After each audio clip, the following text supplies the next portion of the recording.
말씀, 하나님이 노아와 그 아들들에게 복을 주시며 그들에게 이르시되 생육하고 번성하여 땅에 충만하라. 땅의 모든 짐승과 공중의 모든 새와 땅에 기는 모든 것과 바다의 모든 물고기가 너희를 두려워하며 너희를 무서워하리니 이것들은 너희의 손에 붙였음이니라. 모든 산 동물은 너희의 먹을 것이 될지라. 채소같이 내가 이것을 다 너희에게 주노라. 그러나 고기를 그 생명되는 핏째 먹지 말 것이니라. 아멘. 지난 시간 우리는 죄악이 관영한 세계에 하나님께서 물로 심판하셨다라고 하는 내용을 같이 살펴보았습니다. 그런데 지금은 축약해서 가기 때문에 그 물로 심판했다라고 하는 내용을 단순한 워터로 볼 것이냐라고 하는 내용에 대해서는 자세히 말씀을 안 드렸죠. 간략하게 말씀을 드린다라고 보면 당시에 국지적으로 있었던 상당히 큰 홍수를 보고 그걸 모티브로 해서 그 물 모티브에서 말씀이라고 하는 내용, 율법이라고 하는 내용을 잊어서는 안 된다라고 저는 오늘 여러분들에게 다시 한번 말씀을 드리고 싶어요. 그러니까 죄악된 세상의 심판은 말씀이 그들에게 적용이 되어지면 그 말씀 안에서 그들은 죽음, 사망이다. 그렇다면 이 뒤에 하나님께서 주시는 복이라고 하는 것은 바로 그 물로, 그 말씀으로, 그 율법의 표면으로 심판하지 않으시겠다라고 하는 것이 전제가 되어진다. 오늘 이것을 여러분들이 먼저 머릿속에다 두고 말씀을 들어보면 그 뒤에 무지개 언약이라고 하는 개념이 무엇인지, 노아와 그의 가족들과 그 모든 생물들에게 주는 복이 무엇인지가 명확하게 드러날 거예요. 그러니까 모세의 입장에서는 죄악된 세상을 심판하시는 하나님께서 그 죄악된 세상을 그대로 보면 심판이 계속 있어져야 될 거 아니에요. 보세요. 성경은 이렇게 말을 하고 있어요. 하나님께서 예수를 이 땅에 보내줄 때 예수님께서 이 땅에 오셔서 하시는 일이 심판이에요? 구원이에요? 아니요. 하나예요.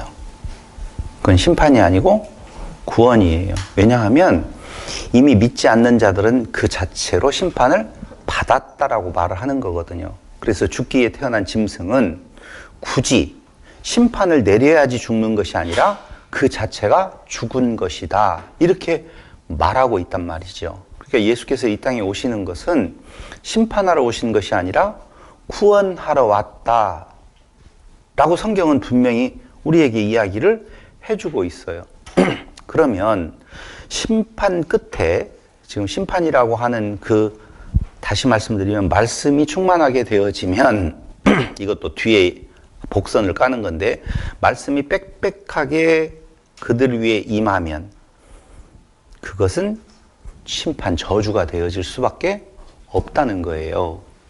자, 그걸 머릿속에 기억을 하셔야 돼요. 그래야지 무지개에 대한 해석이 제대로 되어지는데, 그래서 심판 끝에 그게 빽빽한 구름으로 그들 위에 물이 내려지면, 구름이 결국 물이 되어지잖아요. 물이 되어지면 그게 심판의 상황이 만들어지는 것인데, 그 심판, 그 죄악이 관영한 곳에 그 심판이 이루어졌어요. 그러고 난 뒤에 그들 중에 하나님께서 남겨둔 자들이 있다는 거예요. 있어서 노아와 그의 가족들이 있게 되어지는데 그들에게 하나님께서 약속을 해줘요. 무슨 약속을 해주느냐? 노아와 그 아들들에게 복을 주시며로 시작을 한단 말입니다. 그럼 생육하고 번성하는 것이 복에 들어가요? 안 들어가요? 들어가요? 생육 번성이 복에 들어가요? 예전에 한국이 먹고 살기 힘들었을 때 너무 아이들이 많아가지고 둘만 낳아 잘 키우자, 하나로 뭐 어떻게 하자 해가지고 한 자녀 낳기 운동을 벌렸었잖아요.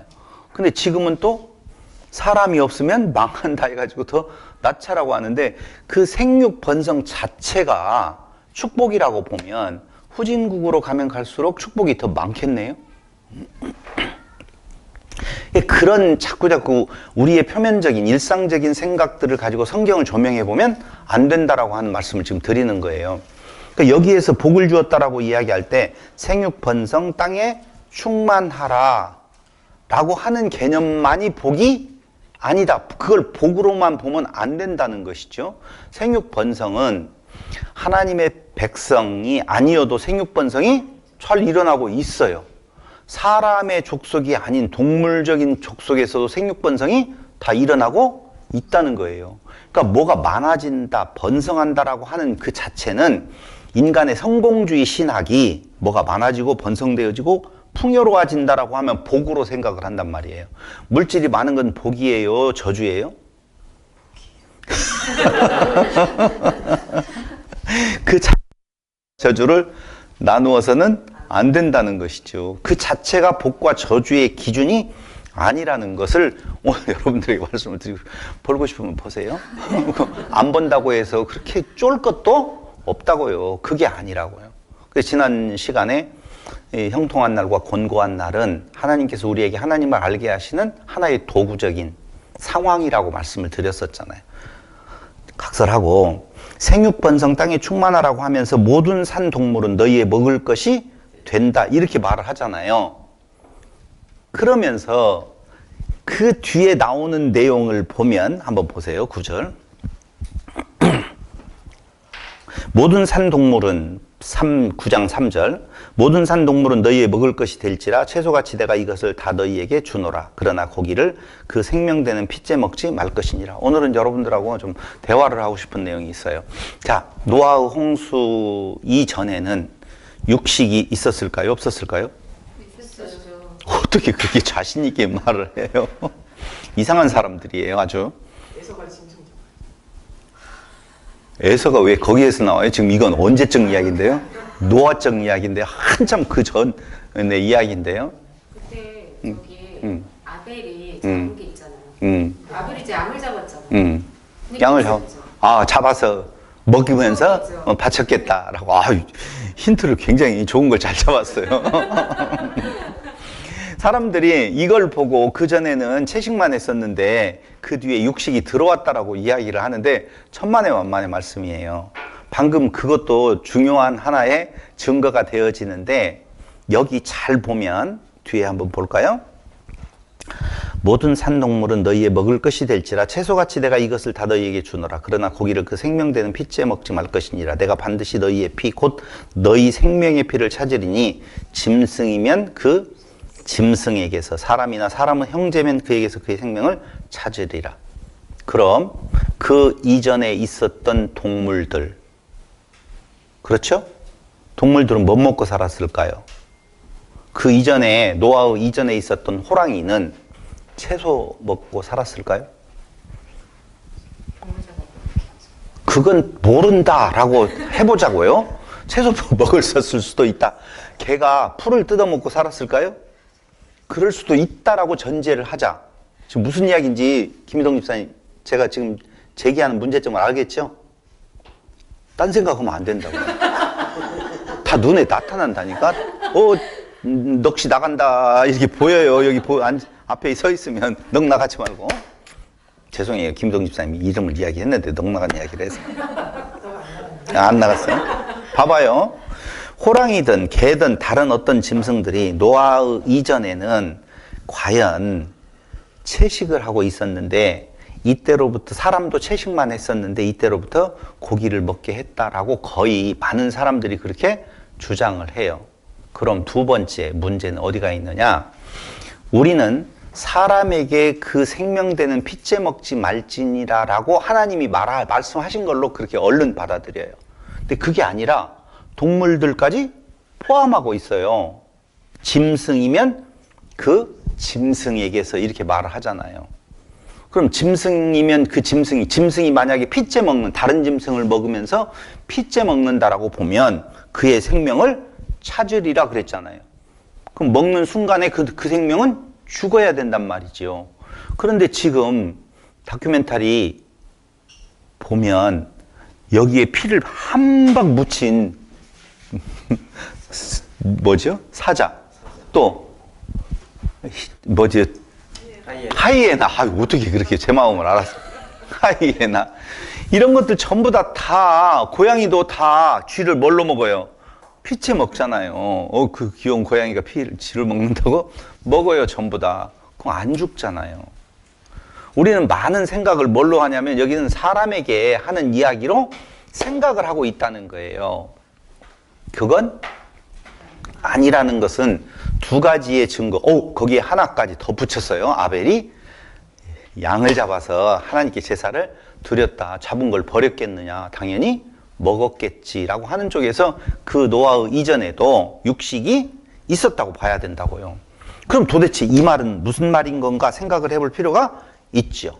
자, 모든 산 동물은 너희의 먹을 것이 된다. 그런데 고기를 그 생명되는 핏째 먹지 말아라.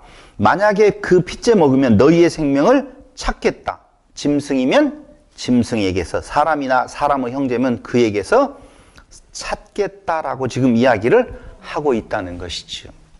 그래서 정리해서 말씀을 드리면 채식에서 육식으로 허용된다는 그 말도 아니고, 짐승들은 피범벅으로 먹는데도 아무런 지금 저주받는 내용이 없다라고 이야기할 때에 이 말은 달리 해석할 필요가 있다는 거예요. 그럼 무엇을 지금 말을 하고 있는 건가? 자, 피채 먹지 말래요.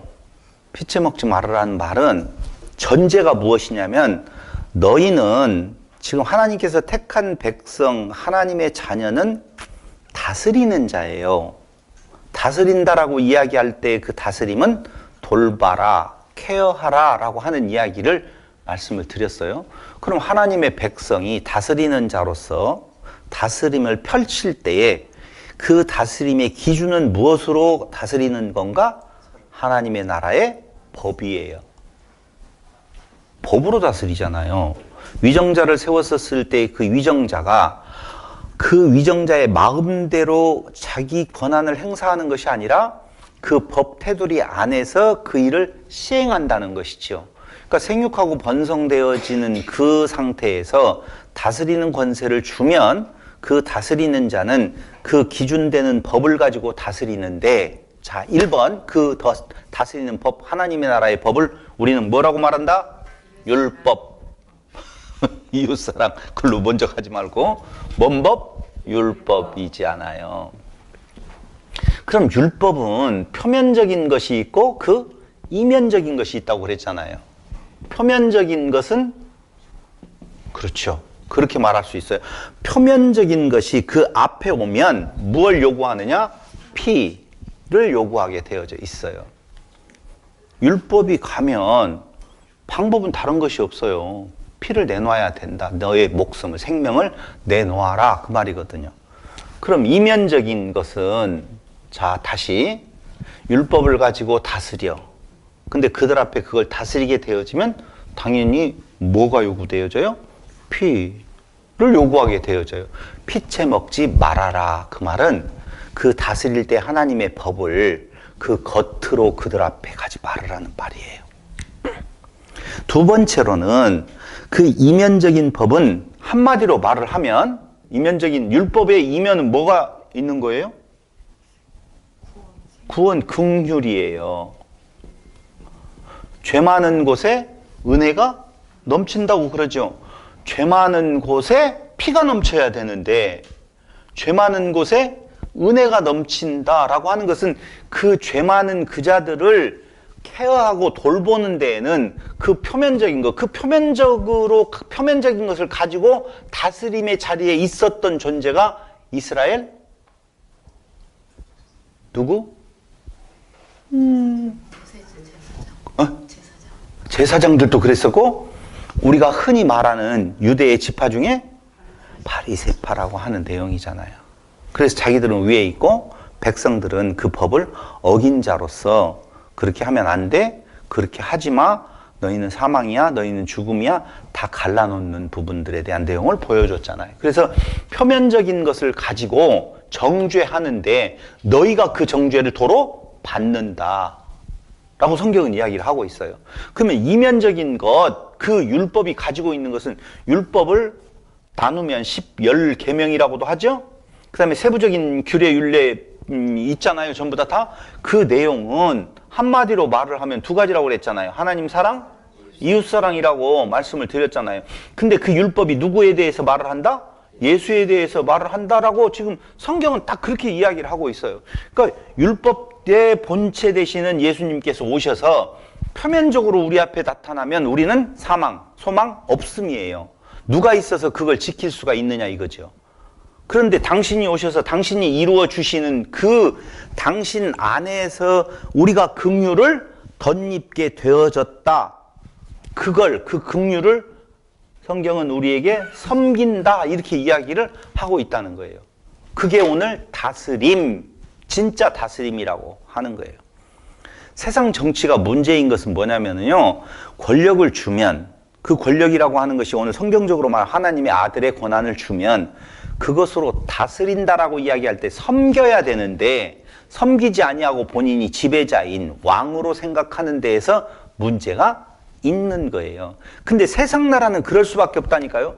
권세를 주면은요, 그걸 자기의 기득권 삼아서 그걸로 더 약한 자들을 위에 군림하려고 해요.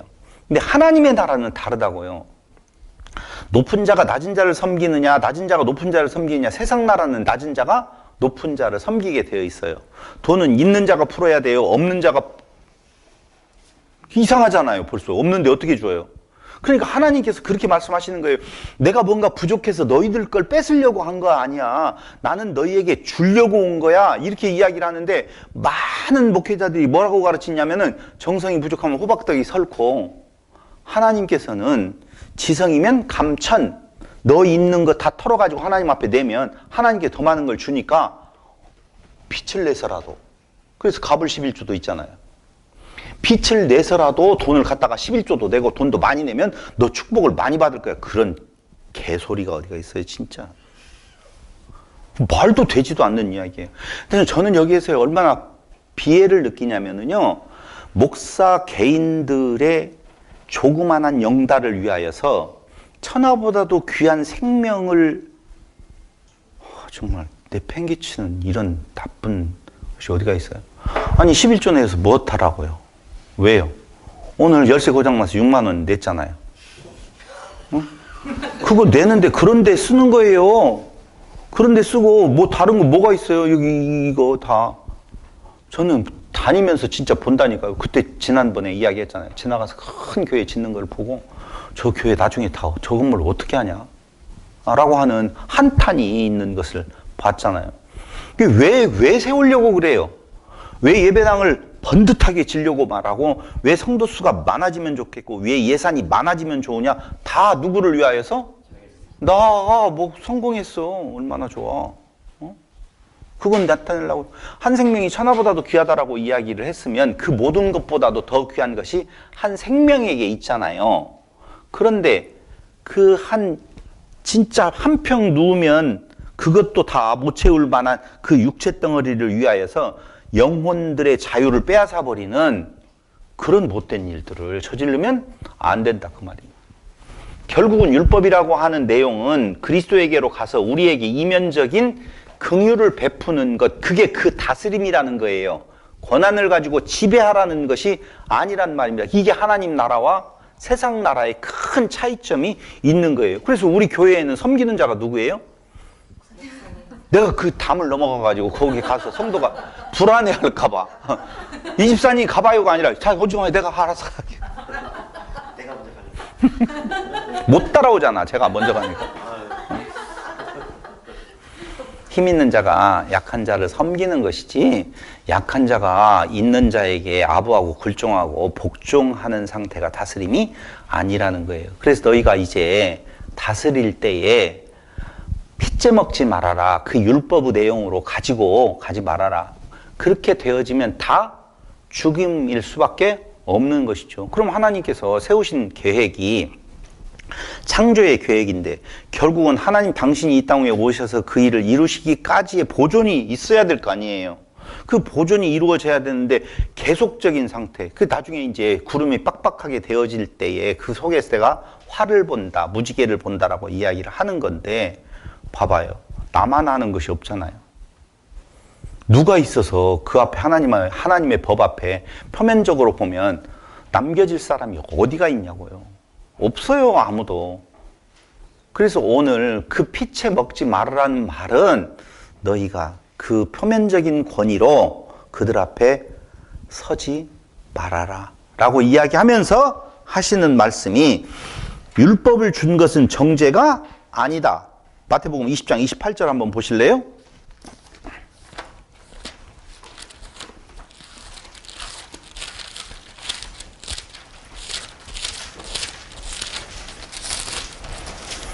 (20장 28절에) 일이 나와 있어요. 인자가 온 것은 섬김을 받으려 함이 아니라 도리어 섬기려 하고 자기 목숨을 많은 사람의 대속물로 주려 함이니라. 그럼 예수님께서는 우리를 다스린 건가요? 지배한 건가요? 이게 다스림이라고요. 지배자가 아니라. 그래서 너희가 잘 다스려라 라고 이야기하는 것은 그 율법을 가지고 우리 앞에 너 죄인이지 이렇게 말하는 것이 아니라 이미 율법 없이도 그들은 그냥 죽기에 태어난 존재라고요. 그런데 그 죽어있는 자를 섬기러 오신 예수님께서 죽음 앞에 무덤 속에 있었던 나사로를 향하여서 일어나라. 그게 섬김이에요. 다른 거 아니에요. 잘 죽었어. 넌 끝이야. 라고 말하는 것이 아니라 오히려 그 섬김, 나는 너희에게 온 것이 섬기려 왔다. 율법에 내가 본체 하면서 누가복음 6장 37절을 보세요. 누가복음 6장 37절. 비판하지 말라. 그리하면 너희가 비판을 받지 않을 것이요. 정죄하지 말라. 그리하면 너희가 정죄를 받지 않을 것이요. 용서하라. 그리하면 너희가 용서를 받을 것이요. 정죄하지 말라 라고 나오죠. 그러니까 율법을 가지고 정죄의 기능으로 쓰는 것이 아니라 그 뒤에도 다른 구절들이 있는데 오늘 시간상 찾아보시는 건 여러분 요한복음 8장 10절로 11절, 로마서 8장 1절을 찾아보시면 정죄의 기능이 아니다. 율법은 무슨 기능이 더 강조되고 있느냐? 이면적인 사죄의 기능, 은혜의 기능, 여기 긍휼의 기능이 그 안에 있다라고 하는 거예요. 만약에 너희가 그 정죄의 기능으로 다스린다면, 피채 먹으면 그걸 당연히 너희에게서 그걸 찾겠다 그 말이죠. 이제 거기 이해 좀 됐나요? 사람이나 사람의 형제면, 짐승이면 그 짐승에게서 찾겠다라고 하는 것입니다. 그것이 9장 6절에 나오는 내용인데 9장 6절 한번 보실래요? 다른 사람의 피를 흘리면 그 사람의 피도 흘릴 것이니 이는 하나님이 자기 형상대로 사람을 지으셨음이니라. 왜냐하면 다른 사람의 피를 흘리면 그 사람의 피도 흘릴 것이다. 왜냐하면 하나님의 형상대로 사람을 지으셨기 때문이다. 그럼 하나님의 형상은, 하나님의 형상의 본체는 뭐라고요? 사랑이라고요. 그 사랑으로 지으셨기 때문에 너희는 사랑으로 서로 섬겨라 라고 하는 내용. 그러면 죄악된 세상에 진노가 가득 차 있어야 될까요? 긍휼이 가득 차 있어야 될까요? 긍휼이. 당연히 보편적인 인간 세상에는요, 죄악되어지면 진노, 심판이 그들 위에 임해야 되는데 사람은 날 때부터 애시당초 사람이에요. 신의 영역에 들어갈 수가 없다고요. 그래서 긍휼을 입을 대상이 아니에요. 심판받아야 될 대상이거든요. 그렇기 때문에 긍휼을 덧입혀 주시는 것이지 우리가 그걸 행할 수 있는 능력이 되어진다. 하나님의 나라의 법을 지킬 수 있는 이웃사랑을 내가 안 된다니까. 임시방이 갇혔을 때 내가 갇히는 것이 나은데 이렇게 생각하는 사람이 있었어요? 아이고, 내가 아닌 것이 다행이다. 내가 들어갔었을 때 만약에 고장났으면 어떻게 됐을까? 나도 답답할 뻔했네.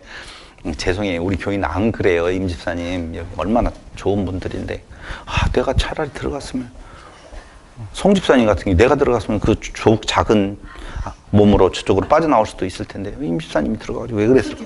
그러니까 이렇게 생각한다고 그러잖아. 우리는 이미 상당히 그리스도의 사랑 안에 있기 때문에 그런 모습이 나타날 수 있지, 정말 어려운 이야기예요. 불가능한 이야기예요. 오직했으면 사자가 자기의 씨를 퍼뜨리기 위해서 그 암사자가 난 다른 자식을 죽여버리잖아요.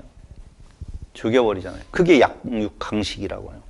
그게 동물의 세계와 같은 인간들의 세상인데 하나님의 나라는 그렇지 않아요. 그래서 그 뒤에 그렇게 말하고 난 뒤에 바로 뭐라고 나오냐면 생육 번성 땅에 가득하고 그 중에서 번성하라고 하는 내용이 9장 7절에 나오는 거예요. 그 상태로서의 생육번성을 말을 하는 것이지, 그거 없이 사람만이 낳고 자식만이 낳는 것을 말하는 것이 아니에요. 그 사랑의 나라가 점진적으로 펼쳐져 가는 내용이죠. 이런 기초 위에 하나님께서 그들에게 언약을 주시는데, 보세요. 9장 9절. 내가 내 언약을 너희와 너희 후손과 너희와 함께한 모든 생물 곧 너희와 함께한 새와 가축과 땅의 모든 생물에게 세우리니 방주에서 나온 모든 것 그 땅의 모든 짐승에게니라. 그럼 하나님의 언약은 사람에게만 있는 것이 아니라 죽기에 태어난 짐승들에게까지, 땅의 모든 짐승에게까지 하나님의 언약은 그 대상자로 삼고 있다는 거예요. 그러니까 여기에서 또 다시 한번 강조를 하고 가지만, 새, 거기에 움직이는 애니멀이 아니에요. 사람적 짐승들, 짐승적 짐승들까지를 포함해서 하나님의 언약은 펼쳐지는 거예요. 혹시 하나님의 언약을 받을 조건이 있어야지 된다고 생각하시면 그건 어불성설이에요. 하나님의 택한 자녀로서의 그 뒤에 이스라엘이라고 하는 나라, 그 이스라엘 나라의 원조가 되어지는 아브라함은 본래 별 볼 일 없는 존재였었어요. 한 사회의 아웃사이더였었어요. 그러니까 갈대아 우르라고 하는 그 지역에 그 문명이 발달하잖아요. 발달했었을 때 거기에서 잘 먹고 잘 살면 다른 쪽으로 이동할 마음이 없었겠죠. 그런데 그 사회에서 아웃사이더였었기 때문에 그들은 하나님의 말씀을 듣고 움직이는 거예요. 그 고난의 여정을 출발하는 거예요. 여기보다는 더 낫겠지 하고. 그 사람, 거기는 믿음이 좋아가지고 하나님 가라고 하니까, 있는 걸 다 버리고 간다? 천만에요. 이스라엘 백성들이 포로 잡혀가가지고, 바벨론 포로 잡혀가서 돌아오게 되어질 때, 하나님 돌아가라고 할 때 돌아오는 사람이 많지 않았단 말이에요. 그 많은 사람 중에 5만 명만 돌아오잖아요. 이유는 뭐 때문에 그러느냐? 기득권적인 것을 내려놓고 갈 사람이 그렇게 많지 않아요. 그럼 간 사람은 누가 갔어요? 거기에서도 또 사람의 의를 찾으려고 간 사람은 대단한 사람들이야 있는 걸 다 포기하고 갔어. 별 볼 일 없으니까 갔지. 거기가 별 볼 일 있는 사람들은 안 간다니까요. 여기에서 잘 먹고 잘 살고 있으면 천국이라는 그곳에 들어가고 싶어 하지 않잖아요. 피곤하고 인생이 힘들면 그냥 세상이 어떻게 한번 확 뒤집어졌으면 좋겠어요. 그런다니까. 사람들이 먹고 살기 힘들고 정말 괴로운 사람들은요, 전쟁이나 확 일어나가지고 한번 세상이 확 뒤엎어지면 좋겠어. 왜? 평준화되어서 그때 내가 다 차지하게. 난 안 죽을 자신이 있어. 뭐 이런 거 아니겠습니까? 그래서 하나님의 언약은 노아와 가족과 후손과 땅의 모든 짐승에게 되어지는데, 무슨 언약을 세우시겠어요? 당연히 홍수로 멸하지 않겠다는 거예요. 보세요.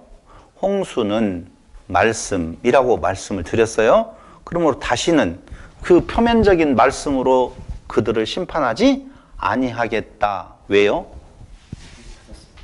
아니요. 안 되니까? 그건 맞는 이야기예요. 그 본래의 의미와 두 번째 의미가 이제 두 번째예요. 첫째는요. 하나님 당신이 그런 존재를 신 만들겠다고 약속을 하셨으니 그 표면적인 내용대로 다 없애버리면 약속의 대상자가 없어져 버리는데 하나님 약속은 무의로 돌아가는 것이죠. 그럼 하나님은 약속대로 이루시는 분인데 하나님이 아니시네? 그러니까 당신이 당신을 위하여서 심판하지 않으시는 거예요. 언제까지? 120년까지. 아니요. 그건 끝난 이야기라니까. 지금 홍수 끝나고 난 뒤에 지금 나와서 하는 이야기예요. 120년을 아무 때나 이야기하면 되겠어요? 오실 때까지. 맞아요. 당신이 그 일을 이루실, 이 땅 위에 육체를 입고 오실 때까지, 그때까지 하나님께서는 그 세상을 보존하시는 거예요. 왜 믿지 않는 저들이 저렇게 잘 되는 건가? 당연한 이야기예요. 그걸 이상하게 생각하지 말아요. 그걸 상선벌악이라든가 잘 되면 우리 편, 못 되면 남의 편, 나쁜 놈, 이런 구도가 되어져 있는 데에서 생각하니까 어려운 것이지 그게 아니라니까요. 오히려 이 땅에서는요, 예수 안에 있는 자들이 잘 되는 것보다 예수 밖에 있는 자들이 더 잘 먹고 잘 살 수가 있는 거예요. 근데 교회가 자꾸 예수 믿으면 잘 산다고 거짓말을 그렇게 전달하고 있는데 난 저주받은 거야. 그러니까 사람들이 뭐라고 이야기하면 목사가 돼가지고 주의 일에 충실하지 아니하고 세상 일에 빠지니까 결국은 그렇게 망한 거 아니야. 그럼 잘 될 때는 어떻게 된 거야? 아니 세상이 잘 되기도 하고 못 되기도 하고 그러잖아요. 그럼 잘 될 때는 어떻게 되어진 거야? 그때는 과정에서 더 크게 망하게 해서 더 절망에 빠지게 하려고 일시적으로 잘 된 것 같이 보였지만 세상에 끝까지 잘 된 사람 있어요? 삼성 지금 위기라고 그러잖아요. 세상에 500대 기업 안에 들었던 기업들이 세계의 500대 기업 안에 들었던 것들이 다 무너지거든요. 뒤에 가서 몇 년 뒤에 가보면은요 다 무너져 없어요. 나만 그러나? 왜 나만 갖고 그래? 망했어요. 왜?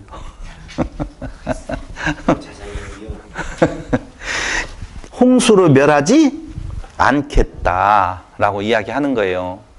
그럼 홍수로 멸하지 않겠다는 이야기를 계속 이어서 말씀을 드리면 율법의 표면적으로 너희를 심판하지는 않겠다라고 하는 것이죠. 홍수 그 뒤에 계속 있었어요? 없었어요? 있었잖아요.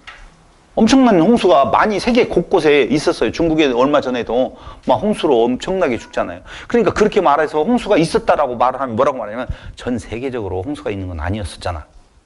여기에서 홍수로 멸하지 않겠다라고 하는 말은 뭘지다? 전 세계적인 홍수다. 이렇게 말을 한다라고 사람들이 주장하는 경우가 있다니까요. 아니에요. 우리는 말씀의 줄기를 국지적인 홍수, 상당히 큰 홍수가 있었을 때를 모티브로 삼아서 지금 복음을 설명하고 있다라고 말씀을 드리고 있잖아요. 그런데 많은 사람들이 그걸 전 세계적인 홍수냐 어쩌냐라고 이야기를 하면서 어렵게 그걸 풀어가고 있는데 다시 물로 홍수로 멸하지 않겠다라고 하는 내용은 그건 물, 워터가 아니라 바로 그 율법의 저주로 그들을 멸하지는 않겠다라고 하는 내용이에요. 봐봐요. 홍수의 결과는 육체의 죽음이잖아요. 육체의 죽음은요, 홍수가 안 와도 죽어요. 그때 몇백 살씩 살아간 사람들에게 있어서 홍수가 와서 죽음을 당하더라도 우리 100년 남짓 살고 있는 우리들보다는 훨씬 오래 살았어. 근데 그게 무슨 저주예요? 저주라고 볼 수가 없다니까요. 그러니까 우리는 홍수가 와가지고 육체가 죽는다. 아, 이게 저주다. 이렇게 생각을 하고 있는데 진짜 저주는 그게 저주가 아니에요. 홍수로만 죽어요? 전기 갑전사로도 죽지? 죄송해요. 교통사고로도 죽는데? 그냥 걸어가다가도 죽어요. 많은 병으로도 죽고요. 그 죽음 자체, 육체의 죽음 자체가 하나님의 형벌로 보지 말아라. 율법의 저주 아래에 있다라고 하는 내용, 그건 영원한 생명으로 나아갈 수가 없는 상태가 되어지는 거예요. 그런데 하나님께서는 우리로 당신의 아들 만드시려고 하는 계획이 있는데 그 계획을 실행하기 위해서는 죽으면 안 되잖아요. 그러니까 긍휼을 덧붙여 주는 거예요. 그게 뭐예요? 너희를, 그렇죠, 홍수로 멸하지 않겠다라고 이야기할 때 증거로서 무엇을 주느냐? 무지개를 구름 사이에 두겠다는 거예요. 제가요, 예전에 강론했던 걸 제 것을 들으면서 조금은 좀 수정해야 될 부분이 있겠다 라고 생각을 했어요. 예전에 제가 창세기 여기 강론 자세하게 했거든요. 그런데 제가 또 들어보니까 좀 미숙했다라고 하는 생각이 들어가는 거예요. 무슨 내용이냐면요, 자, 구름 속에 무지개를 두었어요. 그게 언약의 증거래요. 언약의 증거는 다시는 너희를 홍수로 멸하지는 않겠다라고 이야기를 해요. 그런데 구름 속에다가 무지개를 두었대요. 무지개. 케쉐트라고 하는 이 무지개라는 단어는요, 무지개라고 쓰이는 것은 여기밖에 없어요. 무지개라고 번역한 것은 여기밖에 없어요. 그러니까 다른 데에서는 케쉐트를 무지개로 번역하지 아니하고 활이라고 번역하고 있어요.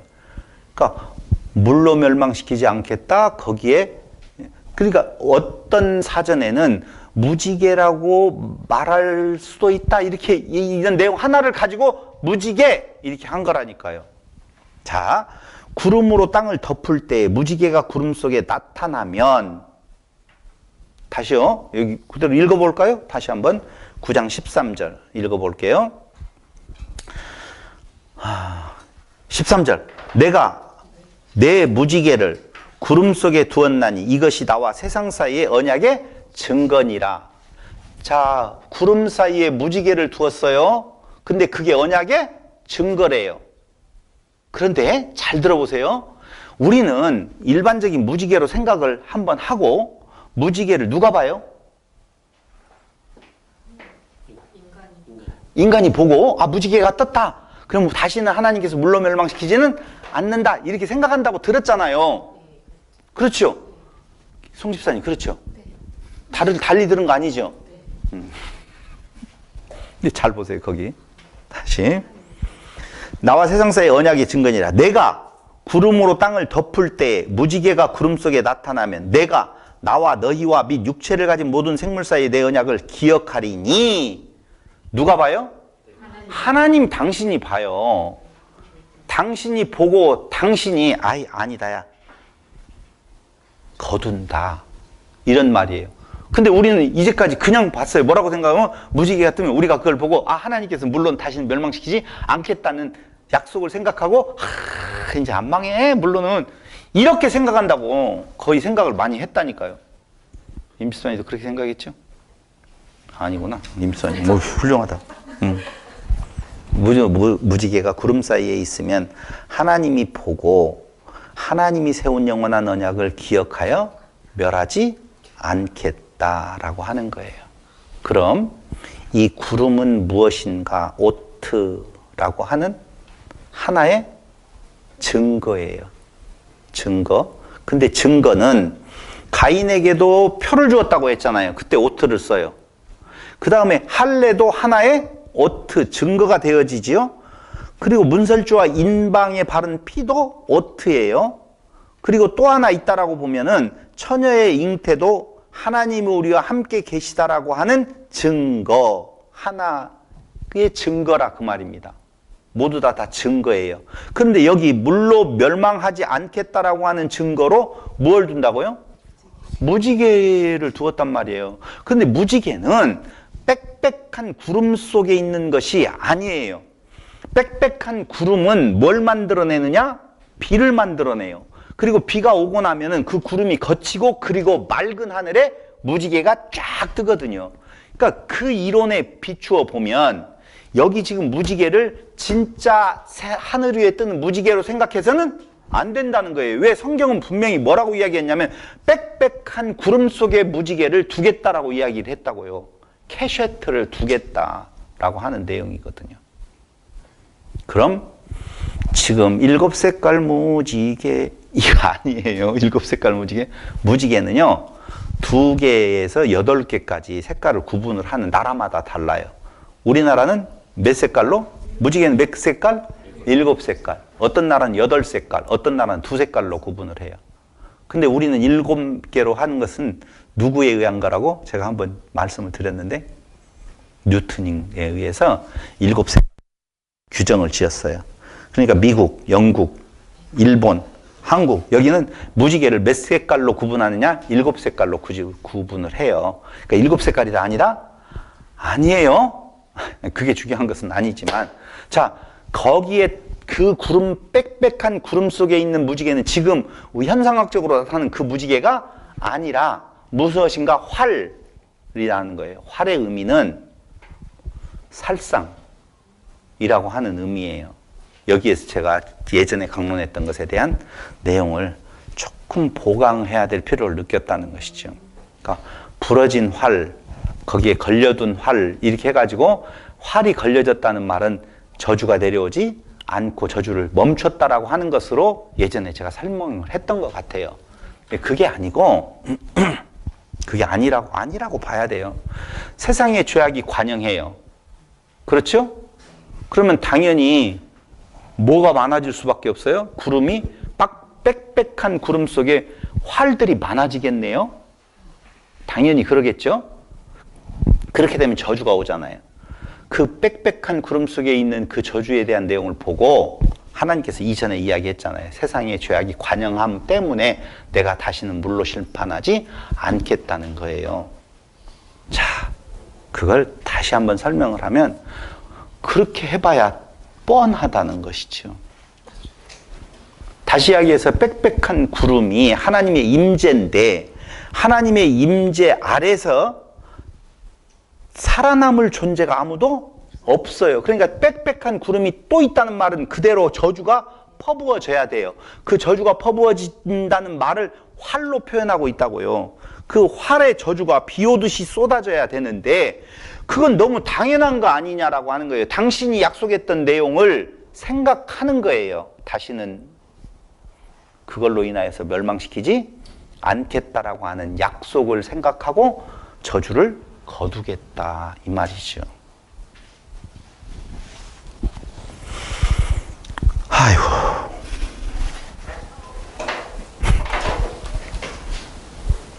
잘 이해가 안 돼요? 이해됐어요. 아, 그렇죠. 그런 표정을 지어줘야지. 그 다음으로 넘어갈 수가 있지. 그런 표정을 안 지으면 나보고 어떡하라고요. 좀 제발 좀 지어줘봐요. 이해가 됐죠? 네. 또 설명 한 번 더 해야 돼. 이거 잘 이해가 안 될지도 몰라요. 여러분들이 아니라 다른 사람들이 다시 이야기할게요. 구름이 빽빽하게 채워진다는 말은 하나님의 임재가 가득하다는 말이에요. 그 모세의 이야기라든가 이런 거 알잖아요. 그러면 구름 사이에 들어가면 죽음이잖아요. 근데 구름 사이에 들어갔는데도 모세는 죽지 아니에요. 이유는요, 은총 때문에 그래요. 하나님의 보호하심 때문에. 그럼 구름이 빽빽하다, 하나님의 임재가 있는데 그 아래에 있는 사람들은 죄악으로 관영했다는 말이죠. 그럴 때 화살이 내려 꽂아야 되는데 화살을 내려 꽂아서는 안 되겠구나. 아, 죄악이 관영한 것은 어쩔 수 없는 인간들의 모습이잖아. 그래서 내가 그걸 거두겠다는 거예요. 그래서 내 언약을 기억하고, 다시 거기 한번 볼게요. 내가 나와 너희 및 육체를 가진 모든 생물 사이의 내 언약을 기억하리니. 그 내 언약이 뭐예요? 다시는 물로 멸망하지 않겠다. 그런 의미잖아요. 하리니 다시는 물이 모든 육체를 멸하는 홍수가 되지 아니할지라. 홍수가 되어지는 일이 없겠다. 무지개가 구름 사이에 있으리니 내가 보고 나 하나님과 모든 육체를 가진 땅의 모든 생물 사이의 영원한 언약을 기억하리라. 하나님 일이에요. 인간에게 주는 인간적인 일이 아니라 하나님께서 그렇게 당신이 하시겠다는 거예요. 그럼 하나님은 인간 세상을 보면, 표면적으로 보면 당연히 물로 멸망을 하든지 화살을 쏘아서 그들을 다 멸절시켜 버려야 되는데, 인간은 그런 존재인 것이 뻔한데, 그런 건데, 그런 존재를 하나님 되게 만든다라고 하셨잖아요. 그게 하나님의 언약이라고요. 그래서 하나님이 노아에게 또 이르시되 내가 나와 땅에 있는 모든 생물 사이에 세운 언약의 증거가 이것이라 하셨더라. 그런 존재들을 하나님 되게 만들겠다라고 약속하셨으니 그 약속을 이루실 당신이 육체를 입고 오실 그때까지는 그것을 멸망하지 아니하고 보존시켜 나가겠다라고 하는 거예요. 아브라함의 입장에서, 아니 모세의 입장에서 그때를 놓고 보면 인간의 죄악이 관영한 때에 홍수가 나서, 그건 이제 그냥 모티브니까 그대로 말을 해도 돼요. 홍수가 나서 다 멸했지. 그런데 인간은 계속적으로 악할 거야. 그렇기 때문에 그 하나님의 그 법 아래서 표면적으로 그들을 조명해버리면 그들에게는 소망이 없고, 우리 오늘 여기까지 올 수 있었다 없었다? 없었다. 근데 우리가 여기까지 지금 있게 되어지는 것은 하나님의 은총. 그 은총이 뭐예요? 하나님이 인간을 보고 그 죄악된 사람인 것이 죄악이라고 그랬잖아요. 그 죄악된 자를 하나님 되게 만드시려고 하는 그 약속을 생각하고 그들을 멸하지 아니하시고 보존해서 결국은 당신이 이 땅 위에 오셔서 하나님 되게 만드시는 때까지 은총을 베풀어서 우리가 오늘 여기에 있게 되어진 것이다 라고 하는 거예요. 그 뒤에 나오는 것은 뭘까요? 이제 함, 야벳, 셈 족속이 나오잖아요. 인류는 거기로부터 나타났다. 말도 안 돼요. 왜 말도 안 돼요? 어떻게 둘이가 이렇게 해가지고 애들이 낳는데, 셋이가 낳는데 어떻게 유전자가 황인종, 백인종, 흑인종이 이렇게 나오느냐. 말이 안 된다니까. 유전학적으로도 말이 안 되는 걸 가지고 함, 셈, 야벳이 우리 인류애가 이렇게 갈라져 나왔다. 이런 말도 되지도 않는 이야기들을 거기에서 찾으려고 한다니까요. 다음 시간에는 어떻게 셈, 함, 야벳이라고 하는 족속들 봐봐요. 힌트를 하나 드린다라고 보면 그 셈, 함, 야벳은 누구에게? 하나님의 자녀들이잖아요. 지금 노아에게서 나타난 그 다른 사람들이 있다 없다? 있다고 그랬잖아요. 그런데 하나님의 그 백성들이 각기 퍼져나가요. 셈의 자손으로, 함의 자손으로, 야벳 족속으로 빠져나가는데 이상하게 비슷비슷한데 다른 부분이 있다고요. 그게 이제 그 내용이 오늘 다음 주에 여러분들 앞에 펼쳐지는데, 다음 주는 어쩌면 요엘서로 대처할 수도 있어요. 시간을 자꾸 많이 그렇게 하지 말고 그냥 두 강으로 하자고요? 안 나온다니까요. 2시간 하면. 뭐 어떡하라고. 하여튼 상황 봐서 그래도 나온다라고 이따 확답을 받으면 2시간 하고, 아니면 요엘서로 가든지 그렇게 알아서 하도록 하겠습니다. 모세의 입장에서 하나님은 어떻게 당신의 뜻을 이루어 가시는 긍휼하신 분이다 라고 하는 것을 말을 해주고 있어요. 우리의 현주소, 우리의 정체성, 긍휼하신 하나님 아래에 우리 백성이다 라고 하는 내용을 그들에게 알려주고 있는 이 복음을 여러분들과 저에게 해당되어지는 참 복음으로 받으시기를 바라겠습니다. 기도드리겠습니다. 고마우신 아버지 하나님, 하나님께서 주신 은혜와 사랑이 얼마나 큰지 볼품없이 잠깐 왔다가 잠깐 가는 사람에게 새로운 생명, 참 생명을 우리에게 허락해 주셨습니다. 이 사랑 안에 감격되어 살아가는 성도들이 되게 하여 주시기를 예수님의 이름으로 기도드립니다. 아멘. 참고적으로 전주 성경 모임에서 질문이 들어왔어요.